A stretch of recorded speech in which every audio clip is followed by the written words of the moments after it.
All right, so we finished up yesterday talking about acids and bases, and we said for the first part of this chapter we're going to focus exclusively on Bronsted-Lowry acids and bases. And we said Bronsted-Lowry described the movement of protons, right? So your base steals a proton from your acid, creating a conjugate base and conjugate acid. And it's really important to look at those conjugate bases, right? A strong acid creates a stable conjugate base, which you guys saw in the pod, and a strong base creates a stable conjugate acid. And we said we can look at this equilibrium using mathematical equations. Specifically, we said you can calculate that acid dissociation constant, Ka. And if you've got a large Ka, it's a strong acid, and a small Ka is weak acid. We said this kind of sucks, though, because Kas can be really, really large values or really small values. So we prefer to set things up with pKa.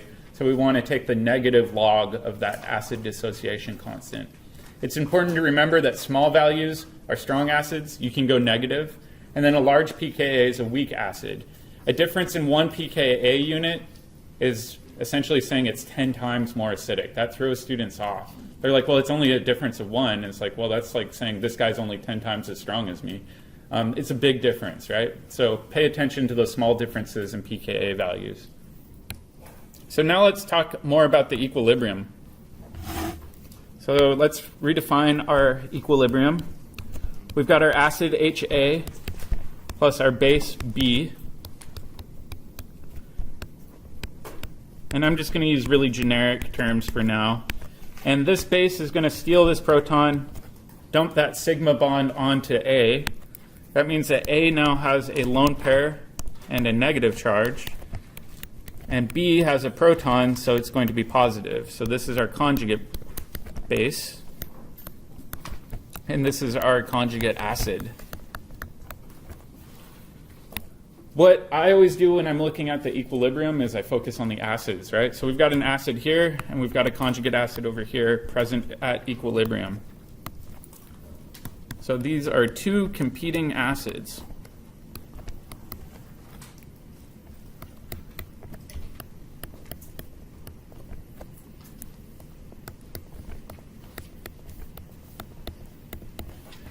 All right, so now the real question is, which acid's stronger?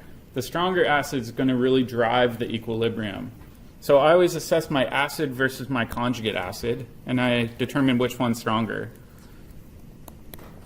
The stronger acid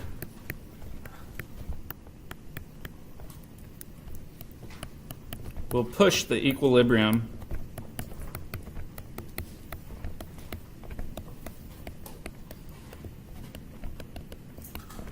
to the other side. So for example, if HA, the acid on the left, is stronger, the equilibrium is going to favor the right-hand side.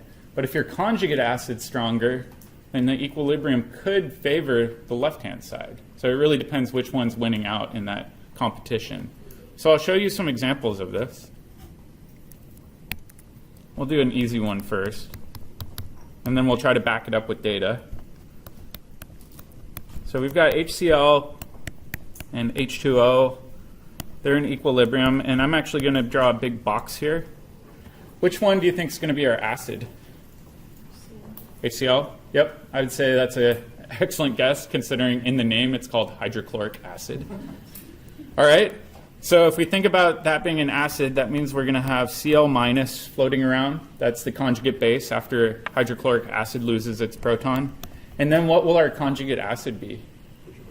Hydronium, H3O plus. Okay, so this is our acid. This is our conjugate acid. These are the two things we're going to be looking at. We're already saying that the HCl is a strong acid, right? But let's go and double check that with the pKa table. And so I've got this pKa table copied and pasted in here. And typically when I look at this, I want to identify the acid first. So right there, I see that HCl has a pKa of -8. All right? If we look at hydronium, though, hydronium's up here, and it has a pKa of -1.7. So let's go up and put that in our notes. So this is a pKa that is -8.0. This is a pKa of negative 1.7. We said that the smaller the pKa is, the more acidic it is, right? So the fact of the matter is, smaller pKa equals more acidic. That means the equilibrium is going to be pushed in this direction.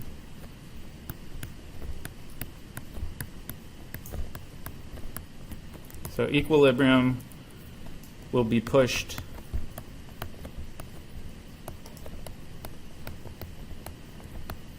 right towards that product side. So oftentimes what I do for my equilibrium arrows is, instead of showing your standard equilibrium arrows, I show an arrow that's extra large pointing to the right-hand side, and then a little itty-bitty arrow pointing to the left-hand side. So oftentimes on an exam or a quiz, I may say, show representative equilibrium arrows, meaning non-equal equilibrium arrows, to show which side of the equation is dominating. So in this case, the right-hand side is dominating because our acid is much stronger than our conjugate acid. Does that make sense? So that's really easy to do if you've got a pKa table. Like I said yesterday, if you can't find a perfect match on the pKa table, try to find the closest approximation, and oftentimes that will get you on the right footing. The tricky problem is what happens if you don't have a pKa table. Then we've got to make some educated guesses and assumptions. So let's try to predict relative acidity.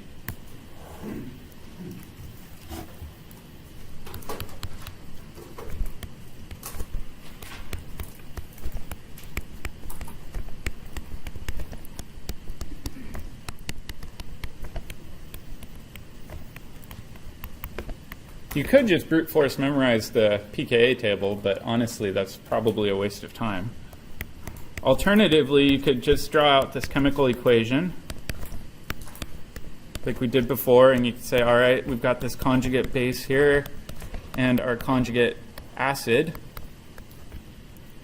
Anytime I draw out this equation, I'm primarily looking at the conjugate base. So strong acids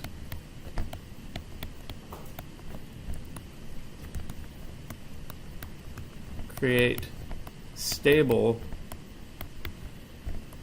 conjugate bases. So the conjugate base is really important because we want to assess the stability of it.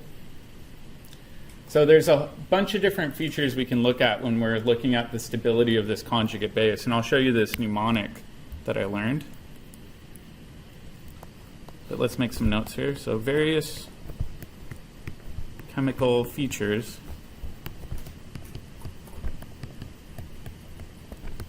can stabilize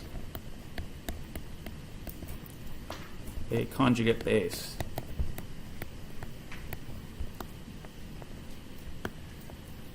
All right, so the first part of the mnemonic is C. This is for charge. So typically a charged acid like H3O plus is going to be a lot more acidic than H2O, right? Because it's got that charge, it's way more acidic. That's the first thing I look at. The next thing I look at is the atom. So is the atom electronegative? Electronegative atoms, we know, like to have negative charges, so you can look at things like that. That's an important feature.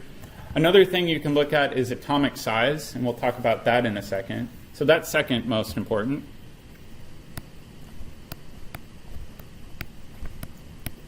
Next one is resonance. So you guys saw in the pod, resonance can stabilize a negative charge.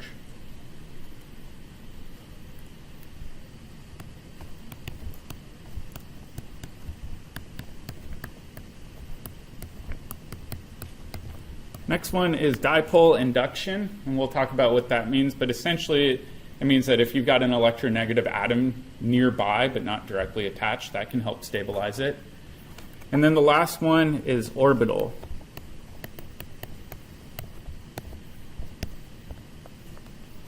So the way I remember this is cardio, right? I know it's kind of cheesy, but sometimes mnemonics that you can memorize are a little easier. So it's important to remember that these aren't all equal. This is more important. This is less important.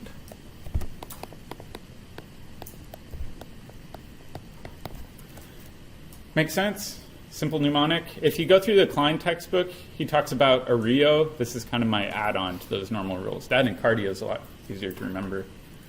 So let's start at the first one. Charge. This one's pretty easy. Like I said, if we have H3O plus some sort of base, in equilibrium, our conjugate base will be H2O plus Hb that now has a positive charge. And if we compare this to water that's around a base, we can have a similar equilibrium, but what's our conjugate base going to be if we have water?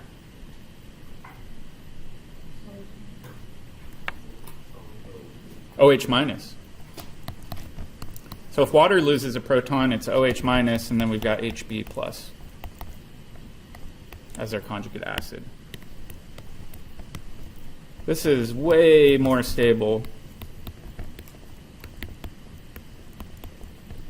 since it is neutral.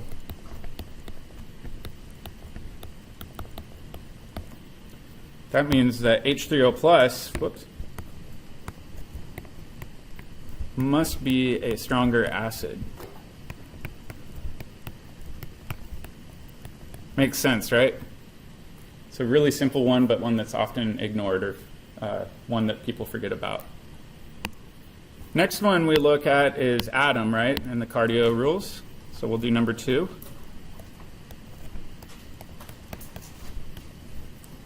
And atoms actually split into 2 parts.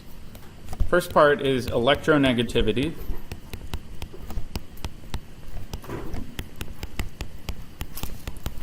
So we'll do some examples with this one. So let's say we've got H2O again, plus our base with this lone pair. We're going to have hydroxide as our conjugate base. I'll show all the lone pairs here just to be thorough. Plus our conjugate acid Hb. So that's example 1. And then the example we did the other day in class was with methane. We know methane's a pretty crummy base. Or sorry, pretty crummy acid. But just like before, what I always look at is the conjugate base. So really what we have is this conjugate base versus that conjugate base. And then we have to ask ourselves, which one's more stable of the two?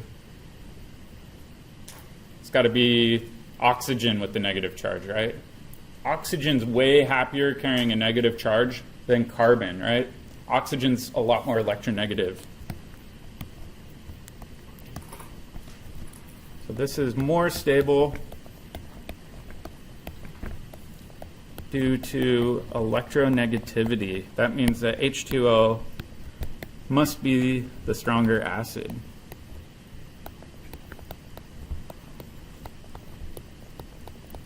Nice and easy. So just remember electronegativity trends. Those are very important. The next one we have is atomic size. And before we do that, it's important to remember that electronegativity primarily focuses on rows in the periodic table, right? So you get more electronegative as you go right across the periodic table. So I'll say comparing rows. Atomic size, on the other hand, is primarily vertical, so it's up and down a column in the periodic table.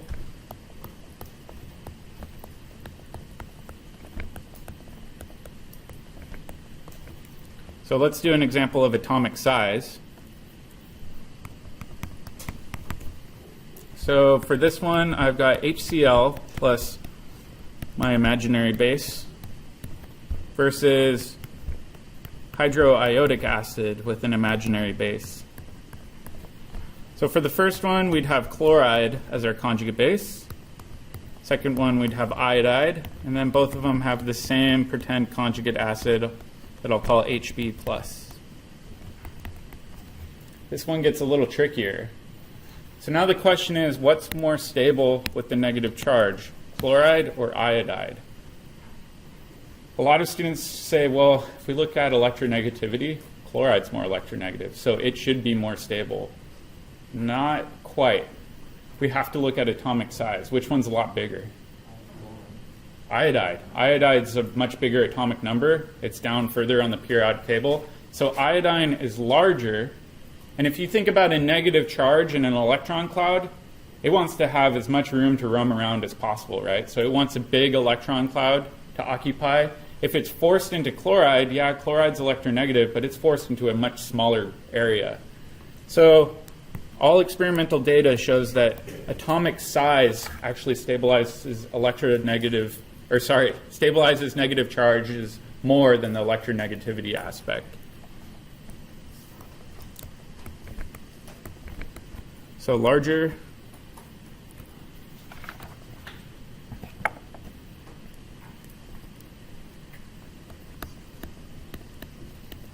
radius for electron to occupy. Therefore, this is more stable. That means that hydroiodic acid must be the stronger acid.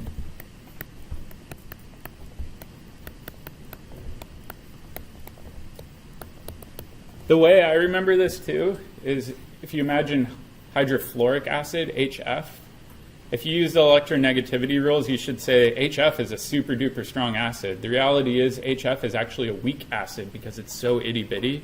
It doesn't like having a negative charge on such a small atom. Which inevitably leads to the next question. What if you're comparing two atoms that aren't in the same row and they're not in the same column? I get that all the time from students. The reality is if they're not in the same row and they're not in the same column, that's a prime example of when you want to pick up a periodic table. You really can't predict those very easily. Does that make sense? All right, so that was number 2. Let's do number 3, which was resonance. You mean a pKa table? Yeah, sorry, what did I say? Periodic table, pKa table, excuse me. You can pick up a periodic table too, but that probably won't help. So resonance is a really important one. So let's compare some examples with resonance. Are we on number 4? So charge was number 1, atom's number 2, but atom has 2 components, electronegativity and atomic size. So we're technically on number 3 here with my numbering. So let's do this one. What's this molecule? Not everybody all at once. Ethanol, right? You guys distilled this, unless you were in Thursday lab. And then you're waiting. So ethanol, everybody's favorite alcohol. You got some base. This base can pluck off a proton from there. Why is it plucking the proton off of the oxygen and not off of one of the carbons? Yeah, oxygen's more electronegative. That's going back to one of our previous rules. Okay, so now we've got this. We've got oxygen with the negative charge now, and we've got Hb plus. All right, so oxygen's relatively electronegative. I can stabilize that negative charge somewhat. But let's compare it to this compound. Same number of carbons, but now we've got a carbonyl there. What functional group does this have? Carboxylic acid. So that's a big hint. So we can dump electrons onto that oxygen.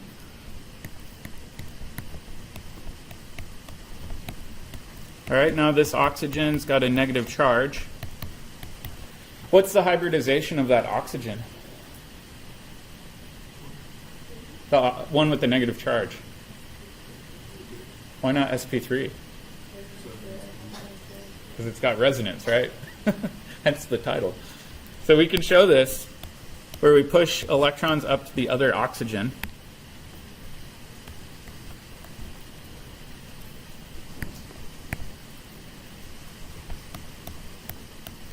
Now the oxygen on the right has that double bond, and the oxygen on the top has the negative charge.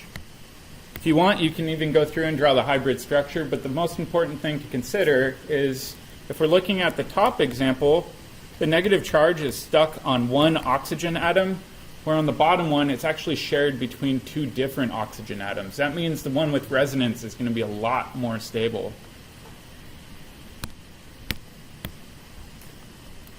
So this is more stable due to resonance. That means that this must be the stronger acid.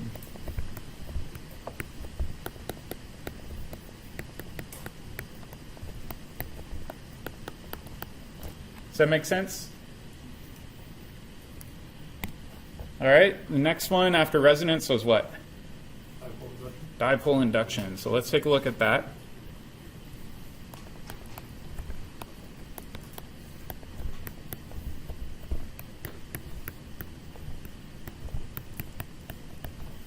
And this doesn't make a lot of sense until you see it as an example. So I'll show you guys two examples of this. So I'm going to go with the same compound that was shown above that had a carboxylic acid. And we're going to draw a base. This base we know is going to deprotonate that carboxylic acid. And it's going to have a negative charge on the oxygen. And this has resonance, we know, where you can draw the upper oxygen with the negative charge. So that's our conjugate base for that example, just redrawn. Now let's compare it to a different one.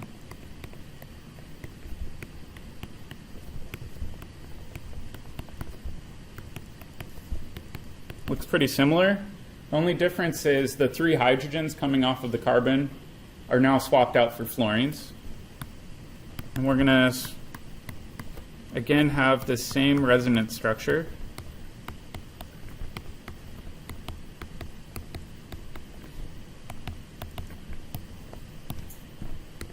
Only difference is 3 fluorines on there. Oop.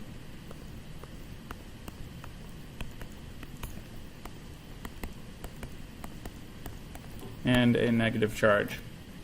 All right, so if we look at this, the charges are the same, the atoms the same, the resonance is the same. The only difference is the fluorines. So we're kind of going down the list. Which one do you think is going to be more stable and why? The one with the fluorines or the one without the fluorines? Why do you think with the fluorines?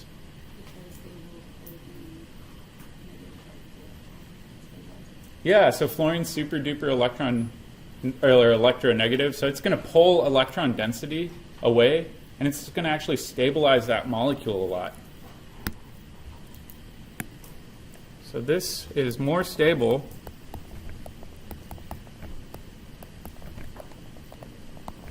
due to the dipole created by fluorine.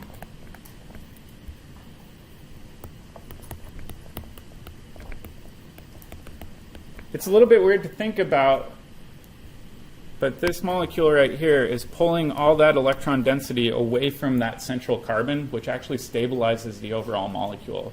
So oftentimes this is a dipole going through multiple sigma bonds in order to stabilize a negative charge that's further away. That means that this compound right here is more acidic. That's called trifluoroacetic acid. It's a common organic acid you see in chemistry. Does that make sense? All right, and then last but not least, we've got orbitals, right?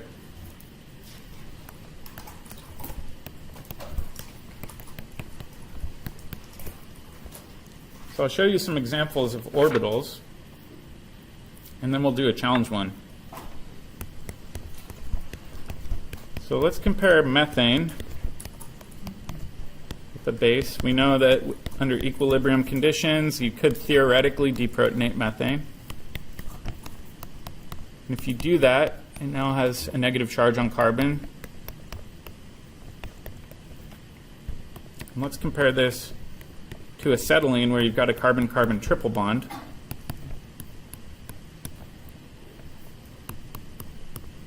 If you pluck off a proton from acetylene, The negative charge is now on that carbon.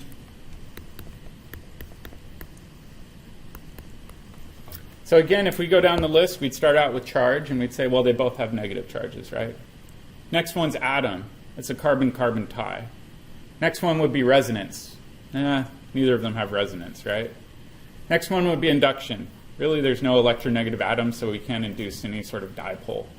All right, the next thing we have to look at is orbital hybridization. What's the hybridization for this top one? Is it sp, sp2, or sp3? sp3, right? Yeah, because it still has a steric number 4. All right, what about this one, though? It's got to be sp. It's a steric number of 2. All right. Now, bonus point question. Actually, no bonus points. Just for fun. Which one's longer? sp3 or sp? sp3 is longer. Why is it longer? More p character. More p character. P orbitals are nice and long. S orbitals are sphere-like. So the one on the bottom is a lot shorter. Negative charges prefer to be closer to the nucleus, if at all possible, which means that this is actually more stable because the negative charge is closer to the nucleus.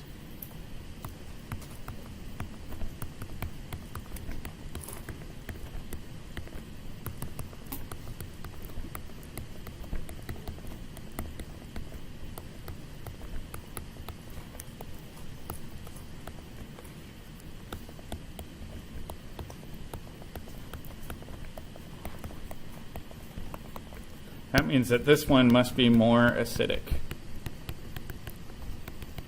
Really, you would struggle to deprotonate methane. It doesn't take that much work to deprotonate acetylene. All right? Let's do a challenge one. And I want you guys to predict which one's going to be more acidic.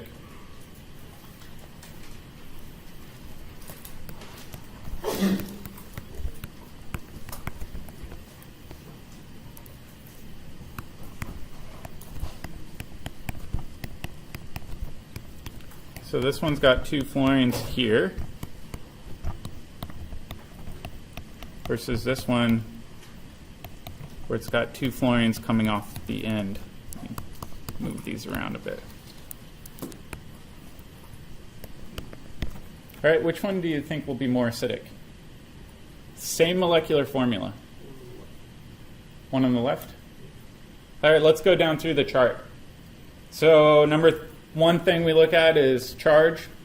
If we pluck off the proton off of that oxygen, it's going to be same charge. If we go to the next one, it's atom. So it would be a negative charge on oxygen versus oxygen. Again, tie. Next one's resonance. Neither of them have resonance. Next one's dipole induction. Which one do you think has the greater dipole induction? The one on the left one's closer to the negative charge. The one on the left has the fluorines closer to where that negative charge is. So this one is more acidic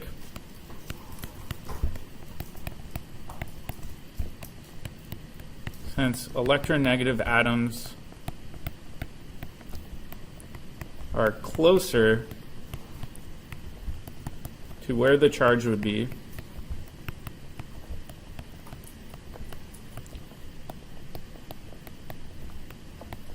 on the conjugate base.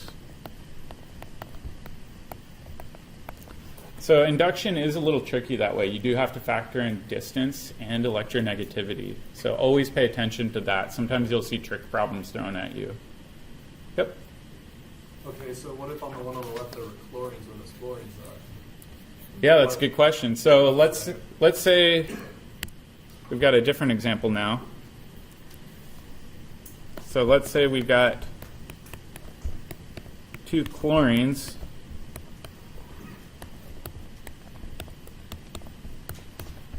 versus 2 fluorines. Now which one's more acidic, the one on the right or the left? One on the right, right? Because we know fluorine's more electronegative. That means it's going to be more acidic. That gets tricky. So if you're the same distance away, but you've got the difference in electronegativity, it's easy. However, if you're comparing different spacing and different electronegativities, that's when I go back to a pKa table. Yep. All right. because chemistry is hard, there's always exceptions. So I'll show you guys the exceptions.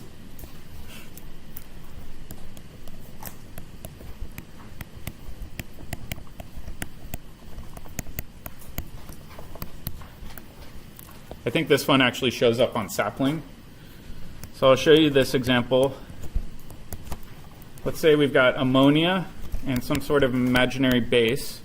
The base is going to pull a proton off of ammonia, so it's going to be NH2 and now 2 lone pairs. What will the charge be on the nitrogen?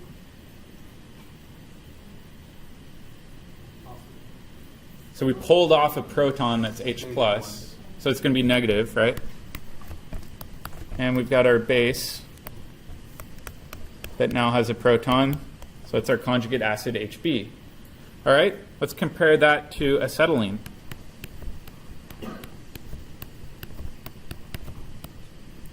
We know with acetylene you can pull off a proton from one of those carbons. That gives a carbon a negative charge, and we've got HB now with a positive charge. If we go through the list, number 1 thing is charge. It's negative versus negative. Number 2 is atom. Most people would say, well, that nitrogen's more electronegative than the carbon. Therefore, this should be more stable, right? That means that ammonia should be the better acid. Have you guys ever seen ammonia act as an acid? No, it's the base example in a lot of general chemistry literature. So the reality is that this is more acidic than ammonia because orbital rules in this one exception actually trump electronegativity, no pun intended. So in this case,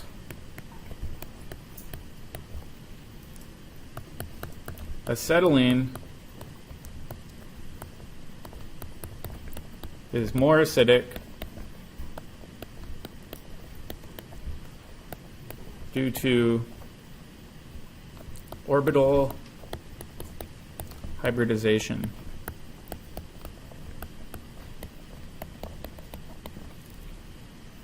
So orbitals trump electronegativity in this example.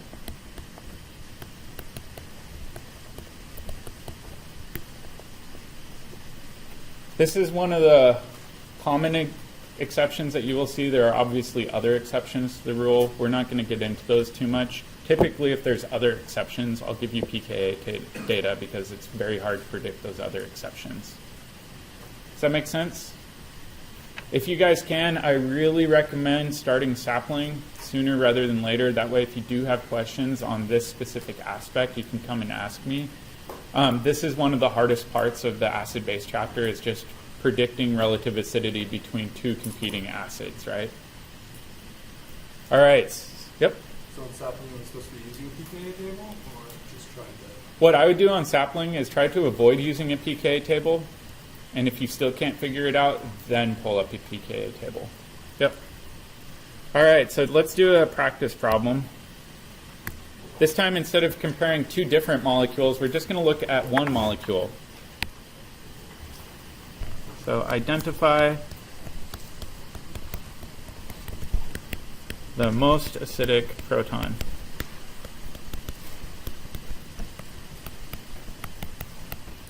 And I'll color code it for you.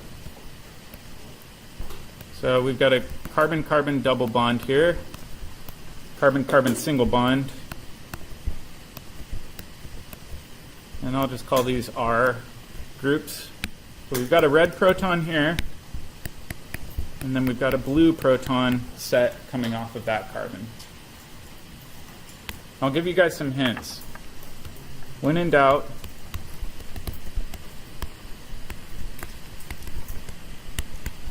draw the possible conjugate bases. All right, so for this first one, what I mean by that is let's pluck off the red proton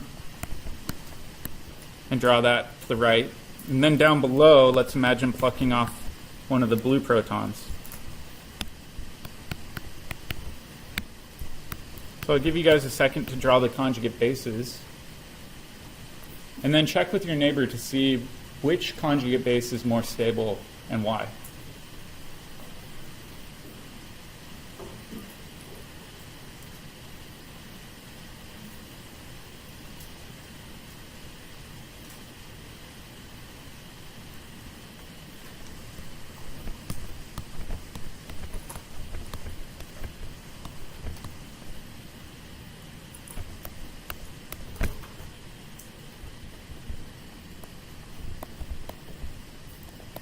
Fill in these gaps here.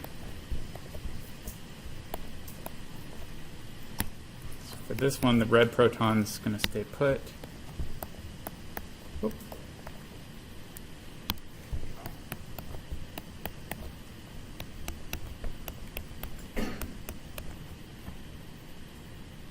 Give me a thumbs up if you think you got it with your partner. All right. Not many people are there yet. Let me stop here. Who can help me fix my mistakes in my conjugate bases? Let's start on the top right-hand one. What am I missing? Lone pair on the central carbon. Okay, if that carbon has a lone pair, where's the negative charge? On that carbon. Easy enough. All right. If you look at the bottom one, what am I missing? Lone pair where? On the right carbon, because we plucked the proton off, which means that carbon must also have a negative charge. All right, so if we look at these and we go down the list, same charge, negative versus negative. If we go down to atom, it's carbon versus carbon, another tie. Next one on the list is what? Resonance. Do either of these have resonance? All right, let's say I do this. Is that allowed? Well, we'd have a hard time doing that. So typically when you dump this, that's not allowed. So we couldn't do that without violating an octet. What about taking it this direction? Nope, that's not allowed. So this one doesn't have resonance. What about this one on the bottom here? What if I take this lone pair and dump it here? Is that allowed? What if I do that, though? See, you can draw a resonance structure for this one.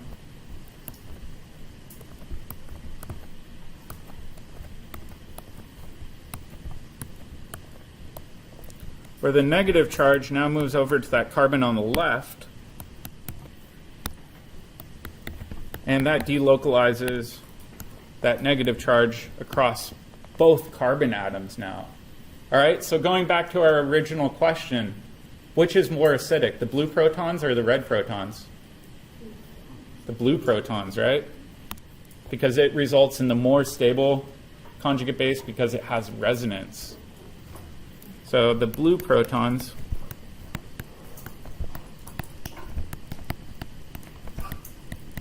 are more acidic since the conjugate base is resonance stabilized. All right, tomorrow when we come back, we're going to do more of this sort of work where we look at different protons on the same molecule and try to predict which are more acidic. Try to work on your pod with a friend. I'll give you a hint. It's going to be pretty similar to yesterday's pod. So try to look at the conjugate base and assess the stability of the conjugate bases.